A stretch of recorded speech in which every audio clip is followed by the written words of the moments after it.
एक पहाड़ी गांव में जीनत नाम की एक नडर और ज़हीन लड़की रहती थी। गांव के पास एक पुराना कुआं था जिसके बारे में मशहूर था कि वो ख्वाहिशें पूरी करता है, मगर शर्त ये थी कि कुएं के पास सच बोला जाए, वरना कुआं सब कुछ वापस ले लेता था। एक दिन गांव में कहत पड़ गया। जीनत ने सोचा कि क्यों ना कुएं से पानी मांगा जाए। वो अकेली कुएं के पास गई और कहा, ए कुएं, मैं गांव वालों के लिए पानी मांगती हूँ क्योंकि हम सब प्यासे हैं। कुएं से एक चमकती हुई रोशनी निकली और पानी उबलने लगा। जीनत ने सबको बुलाकर पानी दिया। गांव वाले खुश हो गए, लेकिन एक लालची ताजिर ने सुना और सोचा कि मैं भी सोना मांग लूं। वो कुएं के पास गया। कुएं, मैं गरीब हूँ, मुझे सोना दो ताकि मैं लोगों की मदद कर सकूं। कुएं ने फौरन सोना दिया, लेकिन ताजिर ने खुद रख लिया।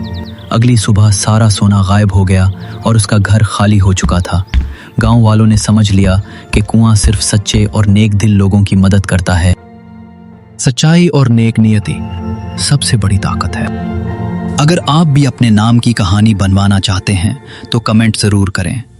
कहानी पसंद आई हो तो लाइक करें, शेयर करें और मज़ीद कहानियों के लिए चैनल को सब्सक्राइब ज़रूर करें।